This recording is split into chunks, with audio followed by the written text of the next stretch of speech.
Olá, sejam bem-vindos a mais um podcast Fisiologia na Prática com Daniele Mello. E a minha convidada de hoje eu tenho uma dica, eu vim com o cabelo meio assim, wave beat, coloquei uma camisa que, sei lá, tem uns coqueiros assim, umas palmeiras, porque é a super atleta de vôlei de praia, Maria Elisa.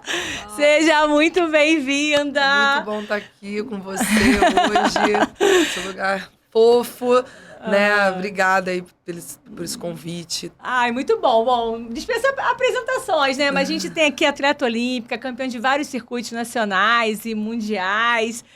E obrigada pela sua disponibilidade, assim que a gente se encontrou, né? Você foi super receptiva, sempre muito afetuosa comigo. Ela agora, gente, olha só que chique, ela é minha professora, tá? Dá licença, porque além desse monte de habilidades aí, também ela é minha professora. Não é de vôlei de praia, não estou nessa altura. Tô só no beach tênis, começando. Mas pode experimentar. Vou ter que fazer de uma aula, né? Me fala um pouquinho, Maria, como é que foi, assim, você é nascida em Resende, estado do Rio, uma cidade sem praia, como é que você foi parar no vôlei de praia? Isso é surpreendente mesmo, né? Porque eu jogava quadra, joguei no Osasco, depois joguei um mês no Flamengo, aí desisti, assim, de jogar quadra, porque minha altura não facilitava, as meninas que eram piores do que eu, né, tinham mais chances, porque elas eram mais altas. E aí um dia eu ouvi de um técnico falando assim, eu não posso esticar uma que sabe, mas eu posso ensinar uma alta. E aquilo me pegou muito aqui dentro. Falei, olha, eu não vou ficar dando murro em ponto de faca. Então eu decidi voltar para minha cidade. E chegou lá no terceiro ano, né, minha melhor amiga já jogava comigo na escola, eu jogava em tudo quanto é lugar, né, em clubes lá da cidade mesmo. Ela falou, vamos jogar um torneio que vai ter de vôlei de praia? Torneio Rio Sul de vôlei de praia. E aí eu joguei, ganhei o prêmio de melhor jogadora. E aquilo foi incrível, porque a gente treinava em areia de rio, não era nada fofo. Então a gente teve essa facilidade ali, né, de deslocamento, né, totalmente diferente de quando você chega aqui no Rio de Janeiro para jogar nessa praia com areia fofa. Mas dali eu vi que, opa, eu tenho um dom para isso. E aí eu decidi, falei pro meu pai, você se importa se eu for pro Rio de Janeiro? Minha tia mora até hoje no Recreio, e eu conversei com ela deixou eu vir morar com ela. Falei, você se importa se eu deixar o vestibular pro ano que vem? E pensar só no vôlei de praia? Foi quando eu vim. Acabou o ensino médio, eu vim pra cá. E assim, fui atrás de treinadores, fui no Recreio mesmo. Então, começa a minha história no vôlei de praia. E como é que foi, assim, seu pai? Ele foi super incentivador, ele ficou receoso? Como assim, não fazer vestibular agora? Tem que definir uma profissão? Ele, não, tamo junto, precisa desse tempo. Como é que foi essa receptividade dele na época? Então, Dani, o meu pai sempre foi muito sonhador. E minha mãe mais pé no chão.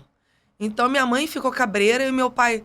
minha filha, e na época meu pai tava um pouco mal de grana, assim.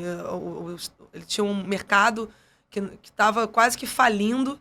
E ele falou, olha, minha filha, a gente vai se virar, vai trabalhar o dobro aqui para te ajudar. E aí eu pensei comigo, falei, eu não posso depender só dos meus pais, porque jogar o Campeonato Brasileiro, jogar o Campeonato Carioca... Aí eu comecei a trabalhar de secretária. Então, meu pai vendo... Já aqui no Rio. Meu treinador, que eu encontrei lá lá no Recreio, ele falou pra mim, olha, meu pai tá precisando de uma secretária. E eu lembro, eu ganhava R$350, não era carteira assinada, nada. Eu pegava esses R$350 e pagava pra ele R$200 e treinava à noite. E eu trabalhava de dia e treinava à noite. Então eu nem malhava, não tinha essa noção. Você tinha só habilidade. Eu tinha muita habilidade. E ele o treinador ficou muito chocado quando me viu jogando pela primeira vez. Falou, nossa, não tenho dúvida que você vai ser uma jogadora de vôlei de praia. E aquilo me encheu, né, de esperança. E dava feedback pro meu pai. E ele ficou muito feliz, assim, de ver que eu tava correndo atrás dos meus objetivos. E correndo de uma forma assim, eu vou tentar não dar despesa pra minha família, que realmente não tinha condição. Eu fui no Barra Shopping uma vez e levei meu currículo como jogadora ali pra tentar patrocínio. Eu fui em achava que era assim que vinha o patrocínio. E aí eu consegui. Tu acredita que eu cheguei numa loja... Uau. Eu não sei se posso falar Claro, claro. Água de A gente coco. é zero conflito de interesse aqui, é história. Então, a loja Água de Coco... Que é uma de biquíni, de né? biquíni. Agora, me né? patrocinava, beachwear, então eles pagavam... Era muito legal isso, que eles pagavam as minhas inscrições, era 20, 30 reais. E aí eles me davam biquíni, me davam roupa. Eu ficava linda, sabe? Assim, aquela menina não sabe, saiu lá de Resende, toda de água de coco na etapa. Então, assim, mas eu tenho um carinho muito grande para essas pessoas que me apoiaram, né? O dono da empresa era o Renato, inclusive. Então, assim, mas eu sempre... Todo dia eu tinha uma melhora no esporte. Alguma coisa me dizia que aquela semente que eu estava plantando estava dando resultado. Então não tinha como, na minha cabeça, não tinha como não dar certo. Porque eu não tive um dia que eu falasse assim, hoje o dia foi igual a ontem. Não teve isso na minha carreira, sabe? Eu tava vendo, eu joguei o Campeonato Carioca, fiquei em quinto. O próximo, sub-21, o próximo eu fiquei em terceiro, o próximo eu ganhei. Aí depois eu não parei de ganhar. Você viu uma crescência, viu o resultado ali. Depois eu fui jogar brasileiro, né, sub-21. O primeiro ano que eu joguei o Campeonato Brasileiro sub-21, fiquei em quinto. Depois eu ganhei. Fui disputar um Mundial sub-21. Então, pra mim, foi uma crescente que pra minha família ninguém tava esperando aquilo tão rápido, né? Em 2 anos, eu chegar no circuito adulto, né? E já fazer frente com Larissa, com Ana Richa, com Shelda. Meu primeiro jogo contra a Shelda e a Adriana foi 15-13 no tie-break. Elas foram 10 vezes campeãs do Mundial. Então, quando meus pais viam aquele placar, eles falavam, olha, minha filha tá chegando. A gente precisa investir. Então era tio, mandando dinheiro, perguntando... Mobilização familiar. Total, perguntando se meu pai tava precisando, se... minha tia, meus tios, que eu morava na casa deles. Um motorista de van, que saiu até uma matéria, né? Muito legal, eu queria que você falasse um pouquinho disso depois pra gente, quando você Paulinho. fechasse aqui. Então, assim, é muito... Eu nunca tive dúvida, porque da mesma forma, né, que hoje eu tô plantando minha sementinha, né, no meu centro de treinamento, que ele ainda não é grande, eu tô plantando minha sementinha como comentarista, eu tô plantando como mãe também, a gente tá sempre tentando melhorar. Então, o vôlei, eu sei que deu certo a forma como eu fiz, sabe? Eu peguei bola pra vice-campeã olímpica. Acabava o meu treino de 7 às 9, eu ficava de 9 às 11, não precisava, mas eu era a única que ficava da minha idade. Ficava lá pegando bola, o que precisa? Aí eu ficava sacando pra ela. Então, se eu fizesse ponto no treinamento, uma mulher que estava entre as 3 melhores do ranking do Brasil, na minha cabeça, eu ia chegar no circuito brasileiro e ia mandar muito bem. Então, isso foi acontecendo. Então, hoje eu sei que se eu fizer o que eu fiz no passado, vai dar certo. Então, o esporte me ensinou muito isso, sabe? A minha história me mostrou a importância de hoje. Não adianta você ficar pensando no futuro, e nada do futuro é palpável. Quando você acorda e promete que aquele dia vai ser um dia melhor do que ontem, tudo vai acontecendo, sabe? O universo conspira. E quando eu vejo as medalhas que eu tenho, eu falo, meu Deus. É claro que quando eu saí de Resende treinando na areia de Rio, eu não poderia imaginar.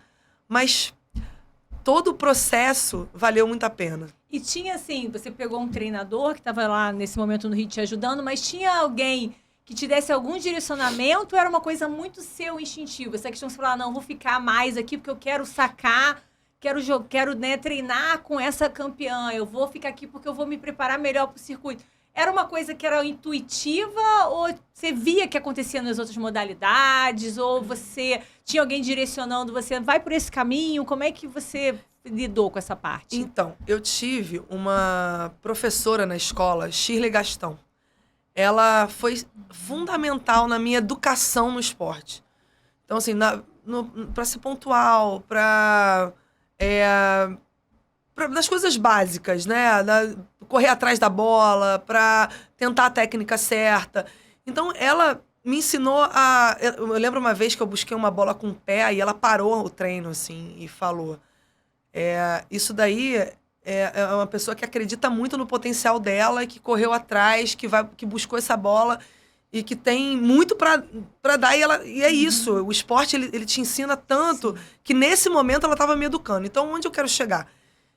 Que quando eu comecei, né, a estar nesses lugares, tudo que ela me ensinou lá na escola, eu falei, nossa, ela sempre disse que eu tinha que ser a primeira a chegar, a última a sair. Ela sempre disse que a minha técnica tinha que ser, que eu tinha que observar, que eu tinha que dar valor àquele momento. Né? Hoje, estudando psicologia... Ela tava coaching, você. Não, total. Hoje eu falo assim, nossa, olha a motivação intrínseca aí, sabe? Então, ela plantou aquilo em mim.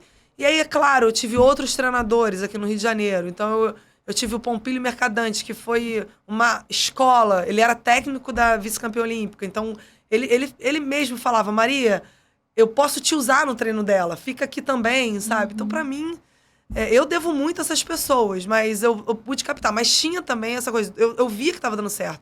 Eu sempre fui uma pessoa muito positiva. Eu acordava e achava que aquele treino realmente ia ser o melhor. Eu acreditava que aquela equipe era a melhor que eu poderia ter. Então, você acordar com essa motivação todo dia era muito bom, né? Era revigorante. Então, eu chegava, eu era mais animada, mais agitada do treino. Então, eu queria ser usada. Eu falava. E eu acho que quando você pega a característica, né, de jogador, atleta profissional que chegou a uma Olimpíada, acho que tem muito isso. É muito agitado, quer muito, né? Não consegue ficar tão focado, né, naquilo ali. Né? É muito focado naquilo, gosta muito do que faz, praticou vários esportes, né? Não consegue ficar tão parado, né, como eu falei. Então, eu acho que eu tinha muito isso. Eu não queria voltar para casa, eu queria continuar praticando. E isso eu joguei handball, joguei basquete. Hoje, depois que eu fiz a faculdade de educação física, eu entendi que eu sou o que sou por conta de todo esse treinamento que eu fiz. A vivência motora, né, que você teve, né? E na rua, né, que a gente tinha isso. A gente brincava na rua, né, no interior, moleca. No interior, principalmente. Eu no subúrbio do Rio, brincava muito na rua. E uma curiosidade do meu bairro é o seguinte, no meu bairro, saiu de lá o campeão mundial, o Jorge Henrique, pelo Corinthians, né, de futebol, de campo. Saiu de lá o Fábio, que é o maior artilheiro da história do Campeonato Carioca, pelo Voltaço. E nós três, do mesmo bairro, nós crescemos juntos, jogamos futebol juntos, vôlei juntos, taco, pulamos elástico, ping-pong, tudo, vôlei, inclusive. Então, assim, aí eu fico pensando, falando, nossa, que água boa, né, daquele bairro. Mas que incrível que foi nossa infância, sabe? De fazer 3 atletas profissionais. Isso é muito raro, né? Da mesma rua. Na mesma quadra ali, né? Quadra, tinha uma pracinha no meio das casas. Sim. Então, hoje eu vejo e falo, não é à toa, sabe? E eu também vejo, assim, agora, né, você falando da importância do profissional de educação física, né? Você fala também que você chegou ao Osasco por indicação de um professor seu também na escola, né? E aí depois eu acho que você também fazendo o curso de educação física, que você também foi ter uma outra visão, não mais de atleta, mas aí, assim, do profissional e como que é importante o papel, principalmente nessa fase de base, né? E o primeiro contato realmente é a escola, não tem como. E eu vou dar um exemplo da Shirley, o quanto ela foi importante. Ela que mandou um e-mail para a CBV, na época, em 2000. Não, minto, antes. Eu tinha, meu Deus, eu fui para Osasco, eu tinha 14 anos quando eu fui para Osasco. Aí ela mandou um e-mail perguntando quando que ia ter uma peneira, e não me contou. Aí ela recebeu a resposta numa terça-feira. E a peneira era no sábado. E aí Maria Elisa, olha, vai ter uma peneira no sábado em Osasco.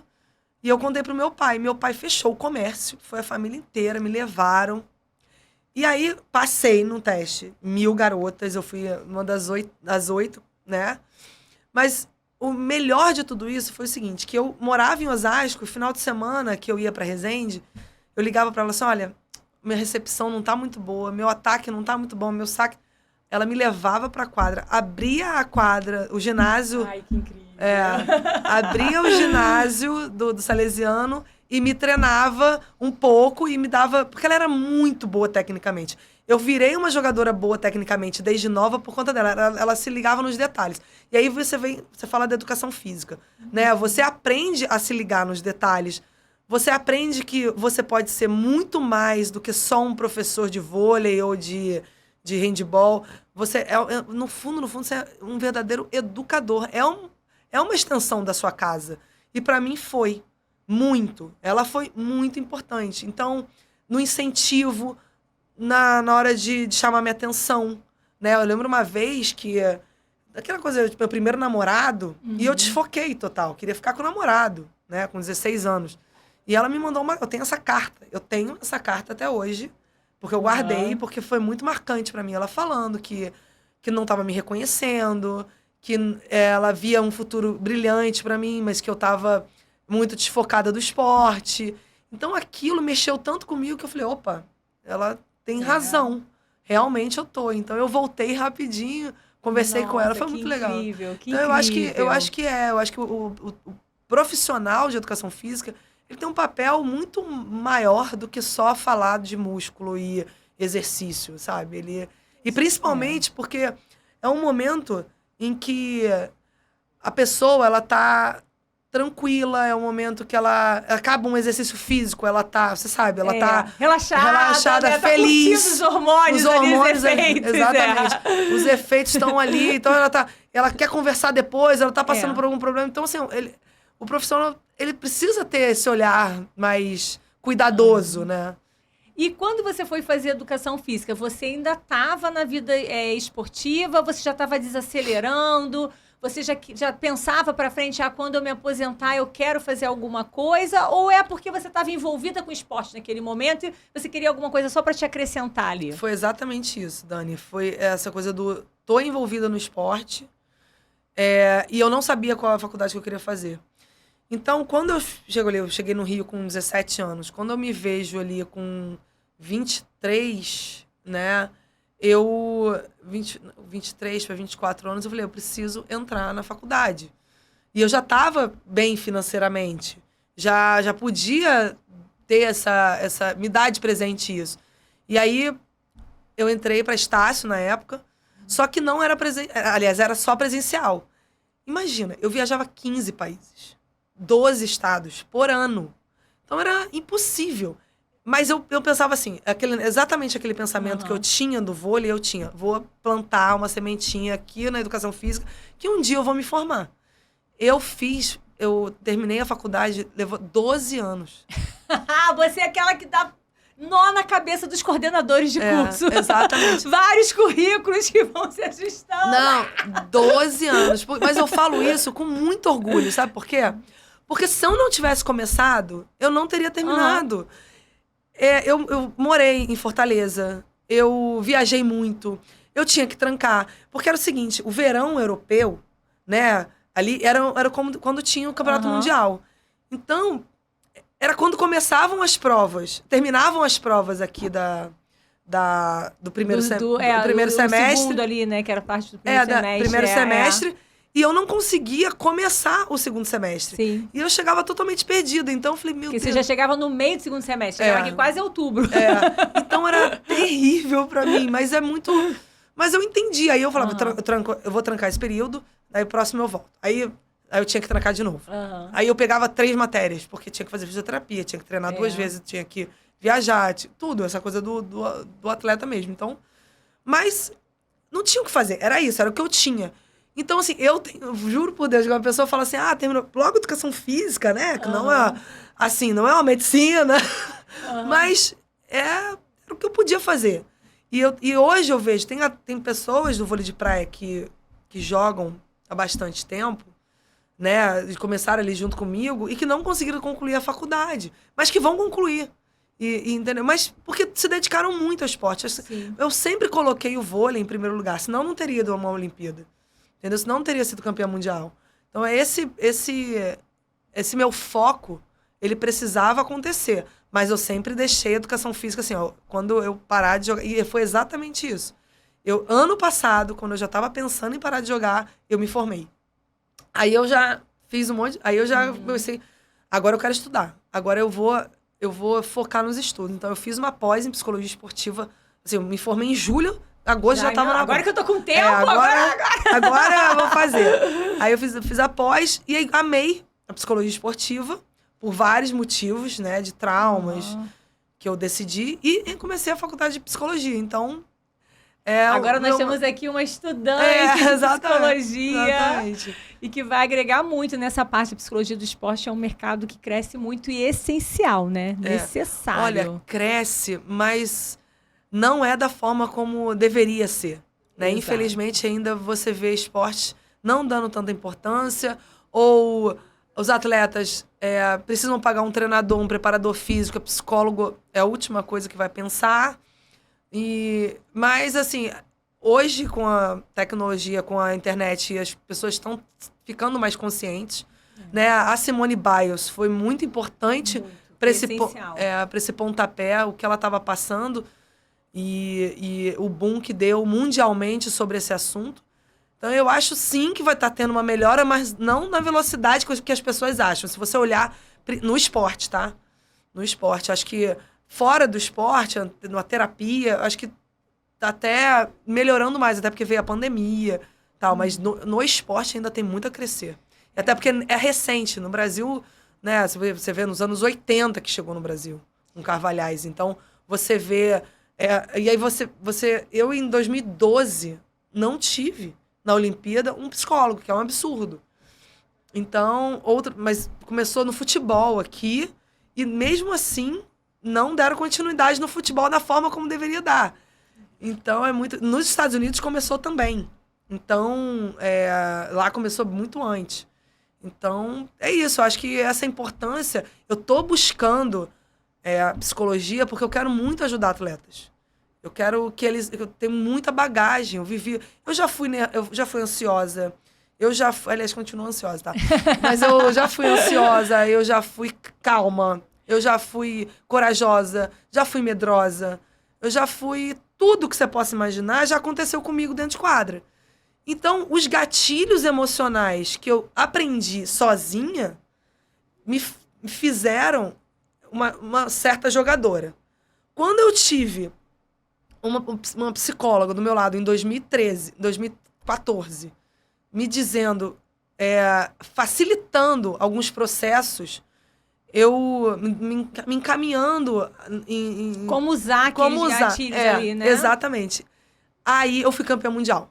E eu não tô dizendo que você vai ter psicólogo, você vai abrir uma empresa, vai ganhar muito dinheiro ou vai ser campeão mundial. Não é assim, sabe? Mas naquele momento, eu tava muito preparada tecnicamente, muito preparada fisicamente. Eu tava no meu auge, faltava organizar. É o ajuste fino, né? Organizar a minha vida, organizar a minha vida pessoal, organizar a maneira que eu chegava para treinar, a minha concentração durante esse processo.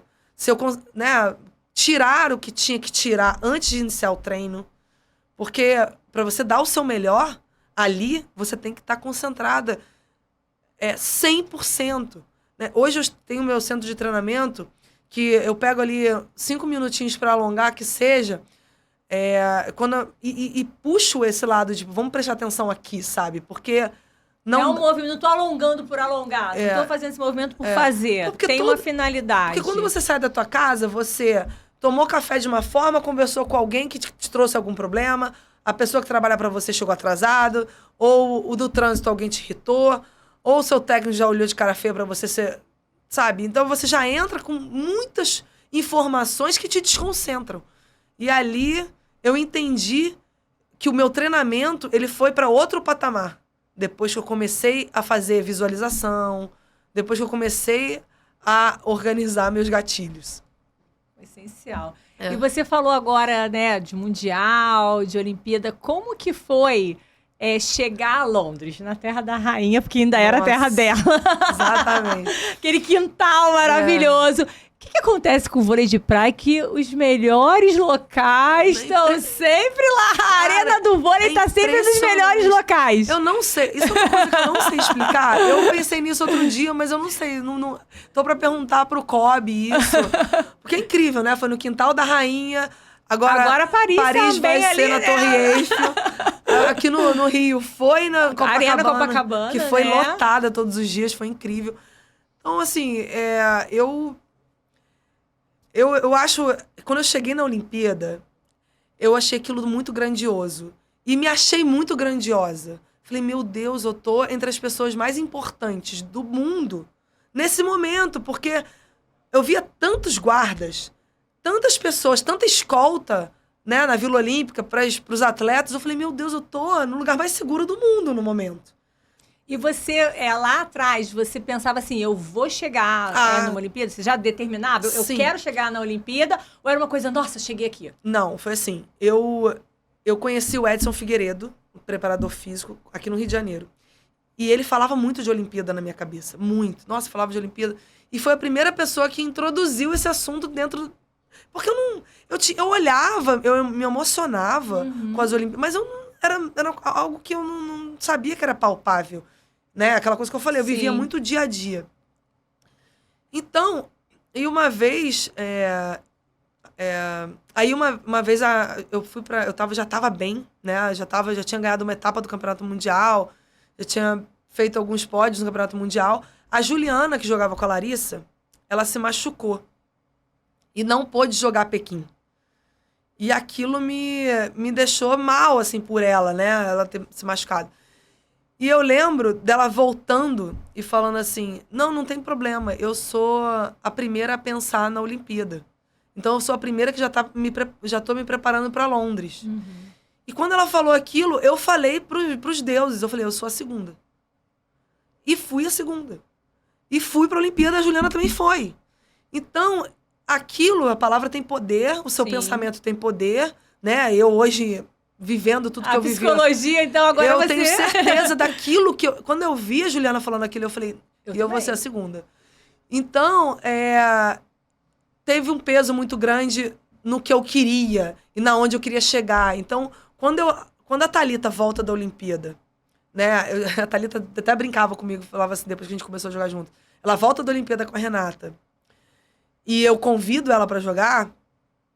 Ela fala que ela não esperava. Ela falou, Maria, você foi muito corajosa de me chamar pra jogar. Porque não era... Né, eu tava voltando da Olimpíada, tinha um peso e você tinha outro. E você chegou, não, vamos, confia em mim que eu tô pronta. Então, eu tinha certeza que os meus resultados de campeonato mundial iriam se consolidar, né? Porque eu ia treinar muito mais, eu sabia que eu tinha condição, a não ser que se eu tivesse alguma lesão. Mas o caminho que eu estava trilhando, desde que eu saí de Resende, era um caminho só de crescimento. Então eu falei, não, E eu tinha jogado um Rainha da Praia com ela, e que eu ajudei ela a ser rainha. Ela me convidou no ano que ela foi pra Pequim, ela me convidou pra jogar final com ela, e a Thalita foi a rainha. Então, e foi uma química incrível. Então, quando eu chego e convido ela pra jogar, parece que ela tava estremecida com a parceira na época, que acontece mesmo, normal, no vôlei de praia. Eu cheguei no momento certo. Então, ali, nós formamos uma equipe, formamos um time que foi campeão brasileiro, vice-campeão mundial algumas vezes. Então, fizemos, no primeiro ano, com a Thalita, das 12 etapas do Campeonato Brasileiro, nós ganhamos 10. Outra foi segundo, outra foi terceiro. Pra você ter uma noção do boom que foi o nosso time. E no Campeonato Mundial nós ganhamos 5 etapas. Então, eu tinha muita... perfeita ali. Eu tinha muita confiança. Aí os patrocinadores vieram, né? E que eu sabia que... Uma vez eu tinha visto uma entrevista do Emanuel falando que não adianta... Você precisa chegar em algum lugar primeiro no Brasil, no topo, para os patrocinadores te conhecerem e chegarem até você. Não adianta. Aqui não tem essa cultura de, desde o início, um patrocinador que banque tudo, tá? Esquece, eu tava falando da água de coco, que foi importante, realmente foi um apoiador, mas assim, um patrocinador que chega com dinheiro para bancar um treinador, para bancar um preparador físico, um psicólogo, ter uma equipe multidisciplinar, não é a realidade.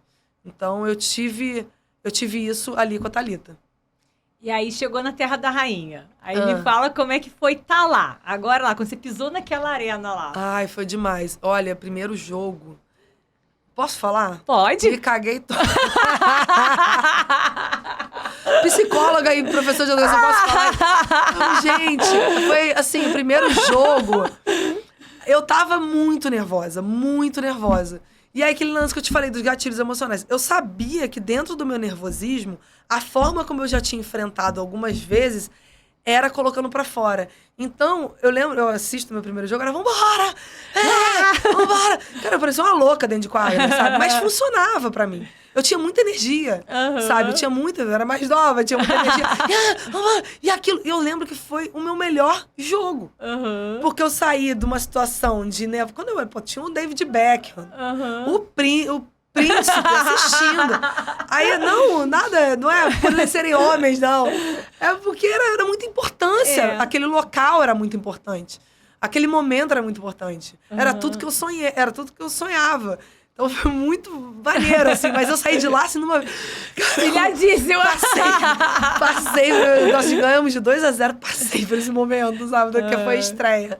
E vem cá, o pessoal do vôlei de praia, de quadra e do vôlei de... Se dão bem? Muito. Rola um nariz em pé da quadra? Não, Como é que é zero. isso aí? A galera se entende? Não, zero. Rola uma admiração mútua, sabe? Muito legal. Eles sempre falam, nossa, como é que é difícil jogar na areia, né? Porque a gente faz o que eles fazem, assim, né? A manchete, o toque, com o problema da areia. E com 2 pessoas só na quadra. Então, eles sempre tiveram essa admiração. E a gente também admira eles por todas as conquistas. E também é muito difícil jogar quadra. Né? Uma velocidade do jogo totalmente diferente. Cada pessoa tem que ser muito boa naquela função, porque a competitividade ele é muito grande. Então, vocês têm que ser... Então, assim, é muito legal. A gente chegava na Vila Olímpica, as pessoas na Vila Olímpica torcem. Elas ficam nas televisões, pintou uma televisão, tá Brasil jogando, tá torcendo por você, sabe? Na Casa Brasil, né, que é lá em Londres, eu lembro que o time da quadra feminino começou perdendo quase num passe da chave, né? Então a gente ficava naquela tensão e encontrava com elas, porque saíram da chave, que bom. E ao mesmo tempo elas felizes com a gente, então é muito, muito lindo essa integração, muito né? legal. Aí você, não só Brasil, aí você vê um Bolt comendo ali, um Nadal comendo do teu lado. E eu tenho um arrependimento, tá? Eu não tirei foto com ninguém. Porque eu tinha tido algumas palestras antes de ir pra lá. Cuidado pra não desfocar, cuidado pra não... Aí eu não queria estar de papagaio de pirata. Eu não queria. Eu queria estar... Porque eu saí da Olimpíada com essa certeza que eu dei o meu melhor. Nisso, sabe? Em relação... Nossa, eu dormi, fiz tudo certo. Você tá no Everest. Pô, pra se despencar ali é 2 segundos, sabe? Então, você chegou no lugar mais alto da tua vida. Então, não tem como você dar mole, né? E ali São pequenos detalhes, Não, com certeza. E é uma coisa muito interessante. O pessoal fala, pô, mas a Vila Olímpica é uma zona, né? Eu não vi nada. Porque... Primeiro que quando os times eles têm muito foco e chances de medalha, chances de bem, eles focam de verdade. Eles estão ali... comer, tratar, dormir e preleção. É isso. Não tem muito o que fazer. Pô, eu ia te perguntar se tinha alguma fofoquinha dos bastidores das Olimpíadas. Cara, não tem. Queria saber alguma coisa dos bastidores lá de Londres. Cara, não tem. Porque quando eu perdi, que era pra eu ter ido me divertir, eu fiquei tão triste, mas tão triste, que eu fui trocar o meu voo na hora pro Brasil. Falei, eu preciso ir embora daqui agora. Queria colo, né? Queria voltar pra casa. Eu não conseguia olhar mais pra Olimpíada. Eu tava muito triste. E de cara com o Diego Hipólito. Tentando trocar o voo. E eu lembro que eu e o Diego, a gente teve uma conversa muito linda, assim. Era bem na vila. Era eu e ele e o COB, o pessoal do COB, que tava vendo o nosso voo. Então, ele chorando e eu também, sabe, me despedaçando ali com a minha situação e com a dele. E aí eu vejo, né, a volta por cima que ele deu, sabe? Assim, porque ele saiu daquela Olimpíada muito massacrado. Por todo mundo. Pela mídia, principalmente, né? Todo mundo. E aí, quando ele volta, né? Nossa, ele volta incrível. Com tudo. Maravilhoso. Mas aquele então, foi um momento ali de vocês dois, ele de catarse, né? E de também autoajuda. Foi. E aí, por coincidência, eu encontrei muitas vezes ele aqui, porque mora perto da minha casa. Né? O irmão dele tem um bar ali no Olegário. Então, já encontrei várias vezes. Então, assim... Tenho muito carinho por ele. Ficou, né? Criou esse elo, né? Criou. Eu não tenho visto ele mais, mas quando eu vejo é sempre um momento muito legal de olhar para ele com muita admiração. E aí, Maria Elisa agora, comentarista Sport TV, né? A nova função dela, gente. É porque, olha, temos aqui atleta, agora empresária, né? Profissional de educação física, estudante de psicologia e agora comentarista Sport TV. Como que você está vendo a Olimpíada de Paris?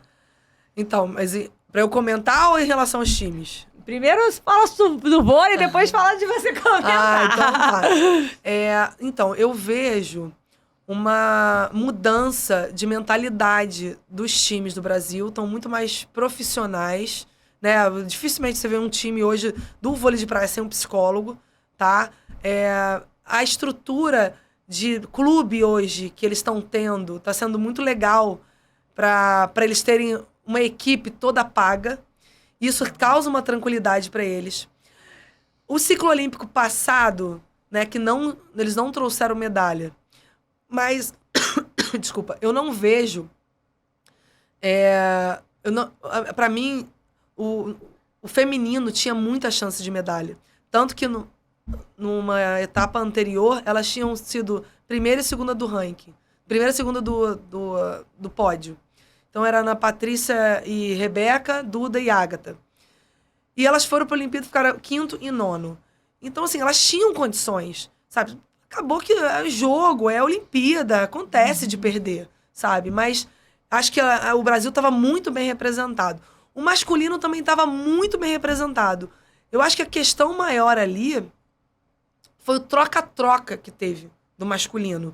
Então, assim, times se formando pouco antes de começar a corrida olímpica, né? E aí não cria base, não cria a integração, né? A intimidade, né? Então eu acho que ali faltou. E eu que tô vendo nessa corrida olímpica, os times formados desde sempre.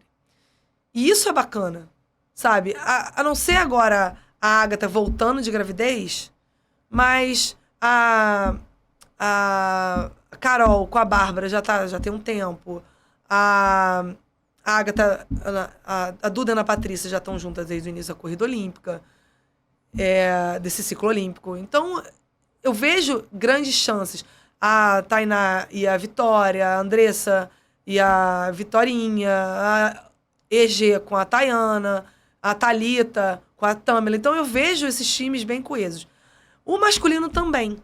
A não ser 1 ou 2 times ali que tiveram que se separar, mas os 2 principais times do Brasil na atualidade, né, Vitor e Renato e George e André, que fizeram o último pódio na Copa do Mundo, vem com uma chance muito grande, porque eu acho que essa equipe é muito forte.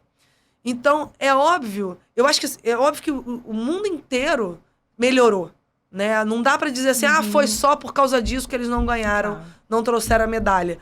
O mundo inteiro melhorou.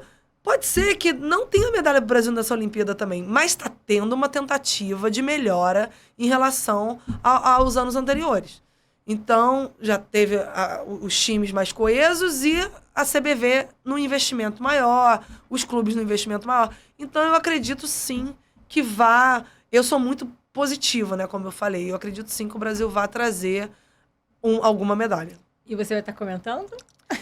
Então, eu quero muito estar comentando a Olimpíada, né? Eu comecei a comentar agora, então estou fazendo um curso com a Vanessa Rich, um beijo pra ela. Amo a Vanessa.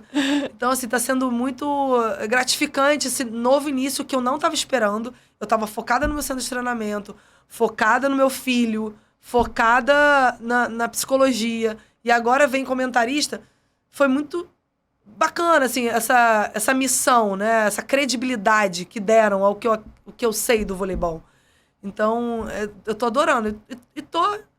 Eu tô indo nesse barco, né? Buscando melhorar cada dia mais. Tô fazendo exatamente o que eu fiz no esporte, cada dia melhorando. Tô fazendo como comentarista também. E lá no seu CT, você tem pretensão de trabalhar também com alto rendimento? Olha, ainda não. Não é meu objetivo. Por quê? Porque eu saí do vôlei por causa do meu filho. Principalmente, assim, eu queria muito ser mãe de verdade todos os dias, dormir com ele todos os dias. Viajar, pra mim, era um peso. Ano passado, eu era uma das pessoas mais infelizes que tinha em relação a esse assunto. Tanto que eu comecei a mudar muito o meu jeito de ser, assim, em quadro. Eu ficava brigando com o árbitro. O que tá acontecendo com você? Eu falei, eu já sei o que tá acontecendo comigo, eu não quero estar mais aqui. E aí, porque eu queria estar em casa. Então, não dá pra você não estar 100% no esporte, querendo muito aquilo. E aí, eu entendi que eu tinha que parar. Então, o alto rendimento, ele é isso. Então, pra eu poder dar atenção pra um atleta que vai confiar em mim, eu preciso estar 100% pra ele. Eu não posso ser comentarista. Eu não posso fazer psicologia. Não dá. Eu tenho que viver pra ele, né? E eu não quero enganar ninguém. Nem a mim.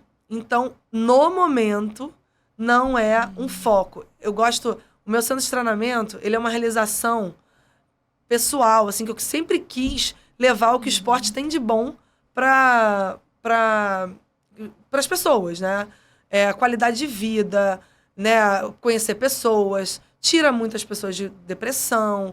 Você tá num lugar maravilhoso, que é a praia, não tem como não ser feliz ali, né? Saúde... Tanta coisa que engloba o esporte. E sendo que eu vivi a vida toda com tudo isso, tirando um pouco a parte da saúde, porque não é só saúde. Tem muita lesão no processo. Mas era muito estresse, né? Porque é cobrança. Toda semana você estava jogando. Se você não ganhasse, né? Porque tem 20 times. Se você não ganha, você não atingiu o seu objetivo. Então era muito estressante. Então eu falei, nossa, eu quero um ambiente que só dê o que há de melhor. Eu quero o lado bom. E eu gosto muito desse lado família, né? Um lugar onde a mãe possa jogar com o filho, né? A esposa com o marido. E ali eu tenho isso. Tanto no beach tênis, quanto no vôlei, quanto no futevôlei. Então eu sinto muito realizada. Quando eu vejo as pessoas entrando, falando, pô, Maria, agora a gente tem um grupo de pessoas que saíram de São Paulo, que estão morando no Rio de Janeiro, né? Que não conheciam ninguém, agora tem um grupo, sabe? Pra jogar final de semana, pra fazer churrasco. Sabe, é uma realização aquilo pra mim, entendeu? Ai, muito bom. E como é que é, Maria Elisa, mãe? Porque você fala até hoje que o Luca tá quase 3 anos, e você fala que sempre que você fala dele, você ainda se emociona muito, que ser mãe pra você é uma grande realização e dedicação, né? Você acabou contando um pouquinho da sua rotina aqui com ele. Como é que é esse lado mãezona aí? Como é que dá pra conciliar essas várias facetas aí também, de agora estudante com empresário e mãe? Então, a estudante, eu só entrei nessa faculdade que eu tô, na Veiga de Almeida, porque você faz 3 matérias em 3 trimestres. Eu só vou 2 vezes na faculdade por semana e uma eu faço online, né? 3 matérias, depois 3 matérias, assim, depois 3 e 3. Então, facilitou muito a minha vida. Então, à noite eu tô com meu filho e à tarde eu tô com ele também. A não ser assim, ter uma gravação. Uma gravação aqui agora. Coisas que surgem. Né? Final de semana tem que comentar, meu marido tá em casa. Mas assim, eu sou muito realizada em poder ter tempo pra ele. Ele vai pra escola de manhã, à tarde eu passo toda com ele. E à noite, 3 vezes na semana eu tô com ele. Então é tudo que eu sempre sonhei. Eu durmo todo dia com ele. Ele chora. Engraçado, eu tive um momento que ele não queria me ver. Ele ficava muito chateado quando eu ia viajar. Então, hoje, ele não quer que eu saia de casa. E isso não é que eu quero que ele tenha essa dependência, moça. Não, mas isso, para uma mãe... Desculpa, gente, eu virei... eu falo, uma doente mental. Essa descarga de amor que eu senti, eu não estava preparada, Dani, para isso. E foi a melhor coisa que eu senti na minha vida. Né? Eu lembro do Paulo Vitor trocando o Luca, e eu ficava com um olhar assim, tipo, meu filho vai cair. Meu marido não sabe trocar o meu filho. Ninguém sabe. Eu achava isso. Que é uma sensação de proteção tão forte que você tem. E é isso que eu quero viver. Eu postei um vídeo outro dia que eu repostei na internet, que era assim, o neném, o recém-nascido dura 28 dias, o bebê dura 2 anos. E aí a criança dura até 12 anos. E olha, pouco tempo, sabe? Que você tem ali pra curtir o seu filho. Então eu falei, não, eu fiz certo. Eu quero curtir isso aqui. Eu sou louca por ele, eu faço tudo por ele, eu me emociono mesmo. Eu acho que eu queria muito ele. E antes de eu engravidar, eu tava disputando pra Olimpíada de Tóquio. E não me classifiquei, mas eu tava muito, muito assim, falava disso o tempo inteiro durante a corrida olímpica. E a minha psicóloga falou, faz o seguinte, você é mãe e ainda não gerou um filho, mas você já é mãe. O que você tá dizendo, parece que você tá com... Você não estava envolvida com o Toque, você estava envolvida com o Luca já. Exatamente. E ele falou assim, pega um cachorro, você gosta de cachorro? Eu falei, amo, sou enlouqueci, sempre quis ter um Golden. Tive uma Golden. A impressão que eu tive com a Luna é que eu pari a Luna. No primeiro momento que eu coloquei ela no colo, pequenininha, assim, ó. Então, assim, outra, eu falo que é a minha primogênita. Que eu sou enlouquecida. E eu sou aquela inconveniente, sabe? Meus amigos sabem. Vamos viajar. A casa que a gente alugou não pode pet, eu não vou. Sabe? A não ser assim, você me convidou pra tua casa. Eu pergunto, pode levar? Não. Eu respeito, porque é a sua casa. Mas eu pergunto. Eu sou inconveniente, sabe? Eu pergunto, posso levar? No máximo que eu vou receber, não. Eu não. Pô, não vai ser bacana aqui agora, ou então a gente não gosta, né? Mas a maioria das pessoas amam a Luna. Então, e aí, eu falo que, de verdade, gente, parece uma loucura isso, mas a Luna me preparou pro Luca. Então, quando o Luca chegou, eu tava assim, nossa, me preparou... Em parte, né? Preparou pelo cuidado, pela, né, o amor. Já a rotina ali, com cuidado. Já tava já se preparando mesmo. Verdade. Demorou um pouquinho pra acordar, vai lá, oi, vambora passear. Não, e principalmente porque eu não precisei amamentar a Luna. Exato, nossa. Não, assim, o Luca foi um símbolo, né? De uma luta minha, né, de perdas de pontos da gravidez. Que acontecia, né? A puérpera, ela voltava, né? Ela passava aquele momento dela com muita dor, amamentando, sem acordando de madrugada. E treinando, que era no meu caso, com dor na lombar, com um treinamento muito forte, né? Voltando o corpo, né? E a grávida perdia, no regulamento, ela perdia 25% dos pontos. E aí, tudo mudou quando eu fiz um post no Instagram e desabafando aquele momento que eu estava passando. Falando, por que a gente perde patrocinador? Por que a gente perde parceira? Não era o meu caso, mas tem muita gente que perde parceira. Perde físico, perde sono, sofre, né? Tem todo esse desenvolvimento muscular depois para retornar. E ainda perde ponto? Que regra é essa? De onde surgiram? E eles usavam essa regra como se fosse lesão. Então, eles usavam a mesma regra para lesionado. Então, era muito errado. E aí eu venho e eu vejo uma repercussão muito grande. E vou na Federação Internacional e vou na CBV e peço para mudar a regra. E eles, tocados com o meu post. Por quê? Porque antigamente as jogadoras não falavam sobre isso. Porque elas escondiam. Elas já chegavam, o nível de competitividade é tão alto, né? Que elas já chegavam escondendo que elas estavam sofrendo. Que aquilo estava sendo difícil para não, tô ótima. Que vai expor uma fragilidade, né? Exatamente. É porque é tanta pressão em cima dessa mulher atleta, como é que você ainda vai expor uma fragilidade sua? Você não pode ser frágil naquele momento, não pode. Né? E tem um outro lado também, além disso, que você se cobra não ser fraca. Pô, todas passaram por isso. Todas que voltaram da gravidez perderam ponto, perderam parceiro. Por que você, bonitinha, não, vai... Eu esperei perder os meus pontos para poder falar. Desabafar. E aí foi muito incrível, porque todas que passaram por isso falaram no meu post. E aí eu vi, não. Então, vamos nos fortalecer aqui. Vamos nos fortalecer aqui. Tem alguma coisa errada, muito errada nessa... Até mesmo porque a história da mulher no esporte é muito recente, né? É muito recente, exatamente. Então tem regras que foram criadas ali, que você falou, sem uma explicação. Como uma gestação pode ser uma lesão, né? Exatamente. E aí agora... Como um puerpério pode ser uma lesão. Aí eu vejo a Ágata, a Ágata voltando agora e já fazendo o ciclo olímpico, né? A Laura Ludwig, todas com 100% dos pontos. Então, foi um avanço feminino pela nossa causa muito grande. E eu não sabia, porque eu saí do banho morrendo de dor, cansada, me sentindo culpada por causa do meu filho, que eu não estava cansada para ficar com ele, culpada por por estar me sentindo uma fraca e culpada por estar fazendo aquele post. Porque você estava incompleta como mãe e incompleta como atleta, Total, né? total. E aí, eu fiz um post chorando. Eu lembro de toalha, saí do chuveiro, sentei e peguei e comecei a escrever e fiz o post chorando. Porque é nesse momento que sai, né? As palavras fluem, né? E foi incrível. Aí houve essa mudança, então, assim, esse legado vai ficar. E é muito bacana ver que meu nome tá ali. Por isso que eu falo, de alguma forma, e aí eu acredito muito em energia.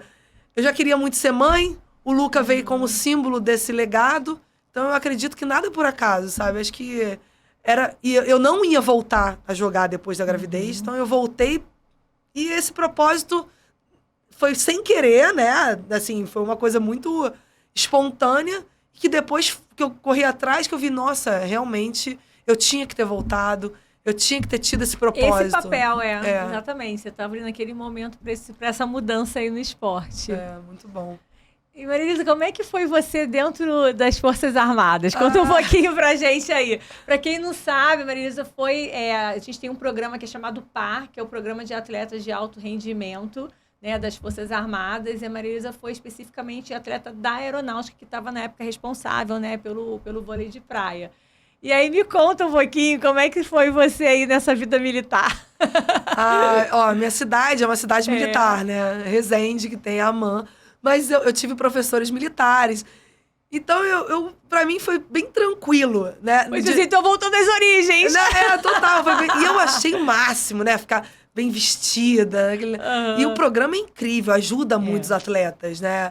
Você se torna realmente, né, terceiro sargento, você é tratada dessa forma, você tem deveres, né, a cumprir, né?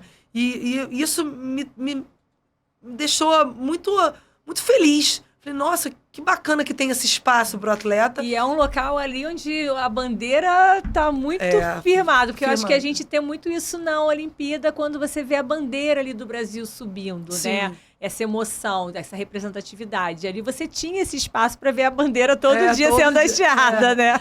E assim, uma curiosidade. Nós somos terceiro sargento. A gente não precisa estar lá todos os dias. Né? Nós somos contratadas, né, assim, para ficar no nosso treinamento, para nós sermos os melhores daquilo que a gente faz. Para chegar no Campeonato Mundial Militar e ganhar. Esse é o principal objetivo. Então, mas assim, quando eles são incorporados, eles passam pelo estágio básico. Sim, e é muito legal, porque não tem como você não passar, ou você não ir para treinamento de guerra, para você não se sentir assim, sabe? Você tem que passar por isso. E é engraçado, porque eu vi atleta que é um, assim, não é um circo, é um teatro. É um teatro aquilo, pra mim, tá? Porque vai pagar não sei quanto, ou 16, toda aquela coisa que a gente vê em filme tava acontecendo lá, comigo e com a Carol na época. E eu tinha que colocar a cabeça dentro da lama, tinha que correr não sei quanto, tinha que subir, tinha que ficar na mata. E foi muito legal, porque para algumas pessoas aquilo era terrível. E pra mim, sabe o que tava passando na minha cabeça? Gente, eu tô na Disney do Rambo.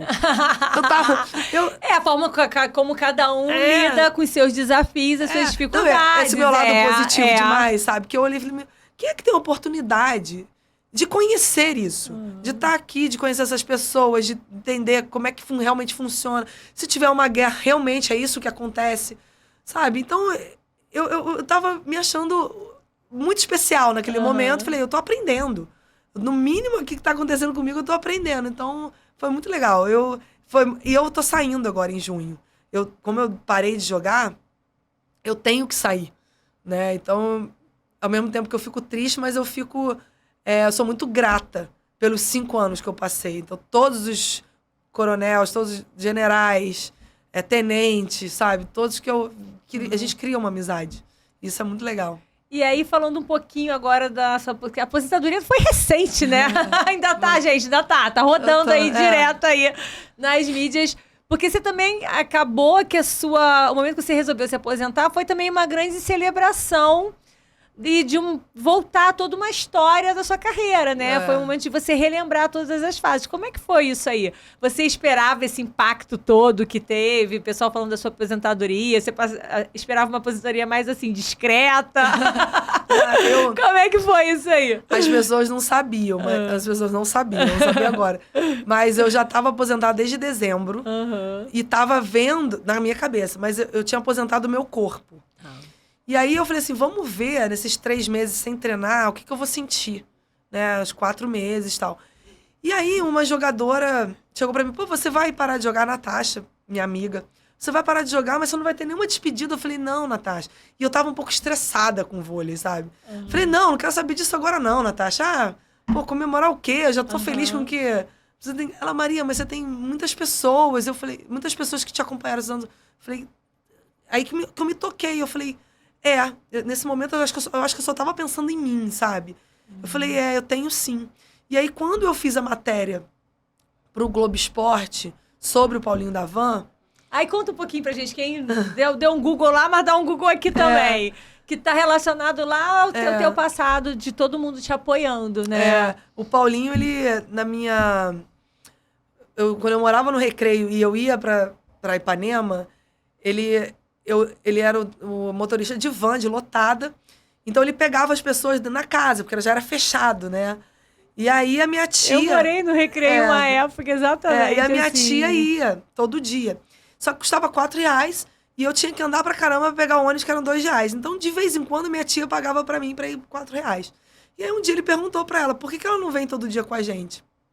E eu falei, olha, é muito caro pra mim. Se eu for colocar isso no final do mês, vai ser muito complicado. E aí, ele colocou um banquinho pra eu sentar e me levava de graça. Não satisfeito... Depois ele tirou o banquinho de plástico. Não satisfeito, ele colocou do lado dele, e minha tia sempre ia na frente, ele colocou do lado da minha tia e ia com eles, na frente. Não satisfeito também em me levar, ele me buscava, não buscava, mas a lotada dele, ele ia pro centro da cidade, voltava pro Recreio, depois ia de novo, voltava. Quando ele ia de novo, eram 11 e pouca da manhã, que aí eu ficava de 7 às 9, de 9 às 11, no treino da Mônica Rodrigues. Ele falava, Maria, eu tô saindo daqui do centro da cidade, você quer voltar comigo? Eu falei, tá bom. E foram de 2 a 3 anos assim. De graça, Dani. Esse homem, ele foi muito importante pra mim, sabe? E aí... E generoso demais, né? Vem aí, ó, tô passando aí na frente, entra e vamos embora pro mesmo lugar. E 20 anos depois, eu entro dentro da faculdade e o filho dele, que eu não sabia que era filho dele, um menino chegou pra mim e falou assim, oi Maria, sabe quem sou eu? Eu falei, não, sou filho do Paulinho Davan. Eu tô fazendo faculdade com você agora. Eu falei, não acredito, 20 anos de idade. Eu falei, não tô acreditando. Aí foi quando... Aí eu falei, você vai como pra casa? Eu vou de ônibus. Eu falei, não vai não. Eu cheguei, meu caminho também. Eu falei, não, pode deixar que eu te levo e te busco. E foi, exatamente, agora a gente tá indo pra faculdade junto e criamos esse laço. A lei do retorno. Então, assim, e aí o que aconteceu? Aí dei a matéria do Paulinho Davan e aí começou. Mas Maria, quando eu dei a matéria do Paulinho Davan, eu falei, eu vou jogar meu último torneio daqui a 2 semanas. Aí quando o diretor do Globo Esporte soube, falou, como assim? Você não vai fazer nada? Eu falei, não. Mas você já não avisou ninguém? Eu falei, não, mas a gente vai... Aí eles anunciaram no GE. Né? Aí fizeram 3 matérias no GE sobre isso. E aí eles já foram fazendo toda uma retrospectiva da sua carreira. Exatamente. Aí a CBV também se mobilizou para fazer uma homenagem nisso e ia ser só uma etapa para eu ir ali, tchau, e virou uma etapa com banda, com o prefeito colocando, fazendo o Espaço Arena lá em minha homenagem.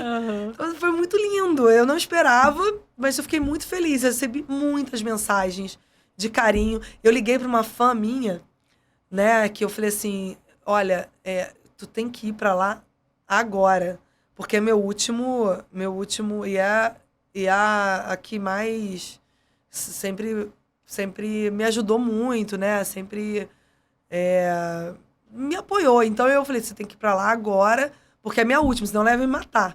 E aí minha família foi toda, então foi muito legal. Ai, que incrível.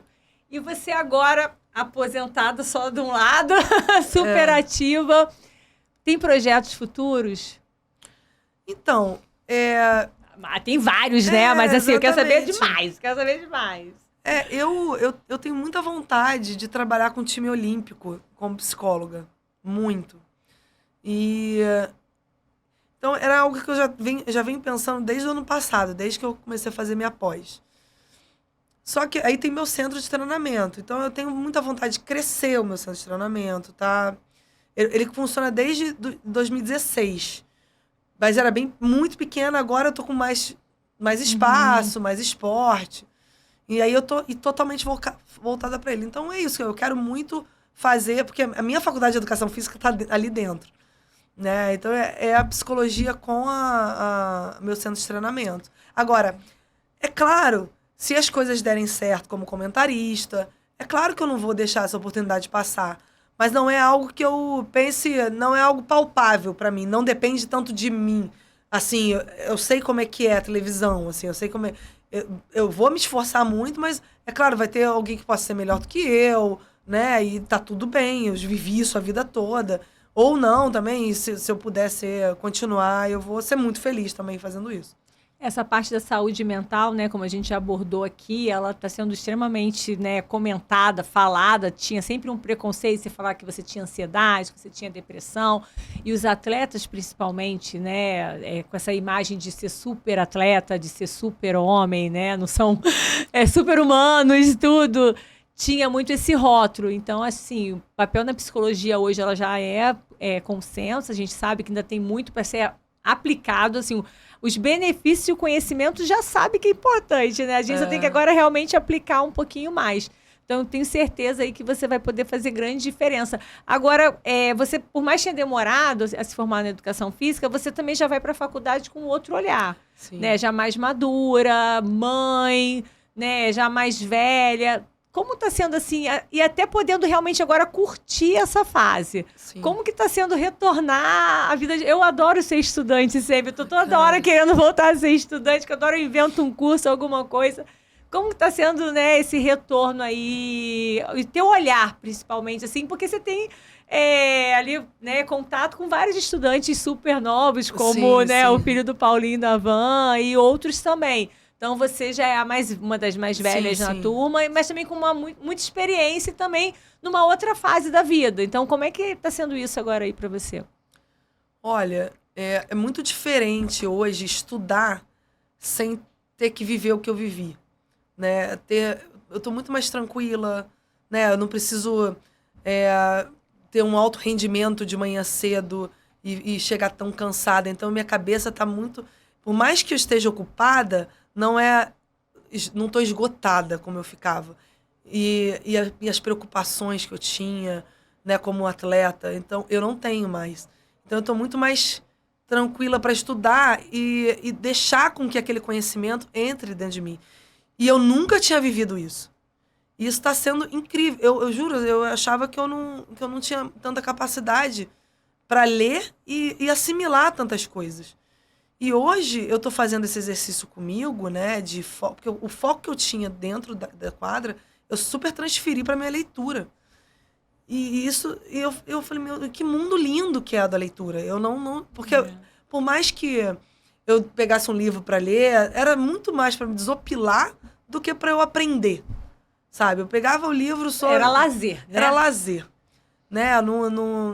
Uma leitura leve, né? Exatamente. Hoje não. Hoje eu já pego sobre Lacan, sobre Freud, sobre todos esses pensadores e filósofos que eu falo, meu Deus, que lindo que é, né? O que a filosofia fez para a psicologia estar onde está. Então eu fico, meu Deus, essa formiguinha desses anos todos, né? Falou, cara, todos eles estudaram muito.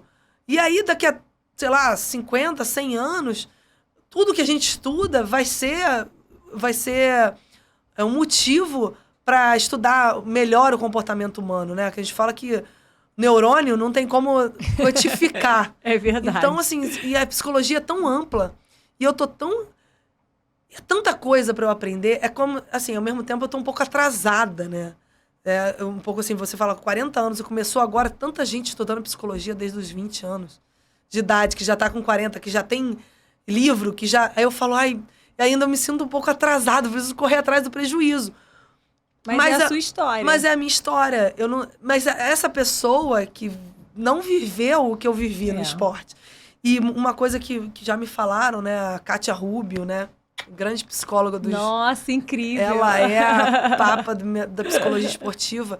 E eu fiz um pós-carreira com a CBV, né? O Jornada das Estrelas, que ela foi minha psicóloga. E ela falou, Maria, você tem o que muitos psicólogos esportivos não têm, porque eles não passaram pelo que você passou. Então, se você estudar o porquê, né, da filosofia e da psicologia esportiva, porque hoje tá no patamar que tá, se você souber exatamente administrar isso, estudar muito sobre, porque não tem como, tem que estudar muito. É porque são os pilares, né? São os pilares. E usar o que você aprendeu no esporte, tem tudo para você se dar muito bem nessa área. É a ciência aplicada, não tem como, né? Em todas as áreas. É a tua experiência com a prática e com o conhecimento. Então, isso me causa um entusiasmo muito grande. Quando eu pego para ler, eu falo, meu Deus. E aí eu tava lendo sobre liderança, né? A quantidade de tipos de liderança que existe, a forma como se lidera, pessoas de diferentes características, sabe? E eu falo, meu Deus, aí eu começo a me identificar qual líder que eu fui nesse momento, se em algum momento eu não fui, em que momento eu aprendi a ser, sabe? Então é muito gratificante. E eu conseguiria hoje, né, conversar com alguém e identificar a característica dela para ela influenciar positivamente um grupo. Então, isso, eu falo, meu Deus, isso não se passava pela minha cabeça. Aí você começa a ser uma grande observadora social, porque você tá nos lugares o tempo todo ligado. Aí ali o teu espaço vai ser o seu grande laboratório. Não, outra coisa também é que se a pessoa é mais auditiva, se ela é sinestésica, se ela é visual. Sabe, tudo isso que você aprende, você fala... Caramba, agora eu tô entendendo. O povo da educação física é o povo sinestésico. Não, total. É muito legal isso, é muito... Eu quero saber se nessa leitura aí teve espaço pro ciclo de Krebs. Ai, meu Deus, o ciclo de Krebs, eu vou te falar que onde termina, como começa... Olha, eu falei com você hoje de manhã, eu por isso tava brincando, mas é verdade. Me pegou. Mas é porque eu adorava educação física, mas eu não tinha como estudar tanto. Eu falei, meu Deus do céu, eu tenho que estudar o time dos Estados Unidos. Depois, aí, no dia seguinte, eu tinha que estudar a Suécia. Aí depois vem ciclo de Krebs. Pelo amor de Deus, é um negócio que não tem fim, cara. Hoje a gente tava brincando. Ela, ai, meu Deus, que eu vou falar no teu podcast lá, um monte de título. Eu falei...